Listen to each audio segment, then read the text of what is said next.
There are 22 new player cards in this Mythos pack. Each class is going to get 2 new cards, meaning the survivors are still ahead by 1 card. And there's 1 upgraded neutral card. And there are 2 copies of every distinct card, so you only need 1 pack per player. There are 6 new assets, 1 per class, with the rogues getting 2.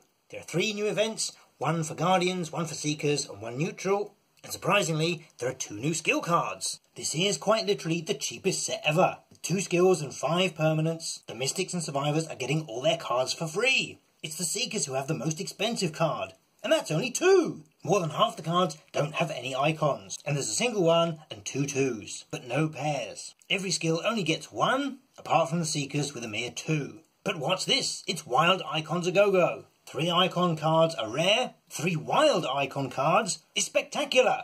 And there are very few cards that come close to this, particularly those which are available to all classes. See this? This is the number of fast cards in the set. Coincidentally, it's also the number of allies, the number of healing cards, the number of items, and the number of weapons. And none of these cards takes up a slot. So it looks like at this stage of the campaign, you should have enough physical tools for your investigators, and now we're moving on to the bonuses. And it's also the number of tomes. Don't worry, Daisy, they only hate you because they're jealous. That's right, even Agnes got another spell. One which doesn't actually function like any other one. And of course, it's also the number of exile cards. That amazing new mechanic that was introduced in the rulebook, yet only ever saw 2 cards. Well, we are turning things on their head.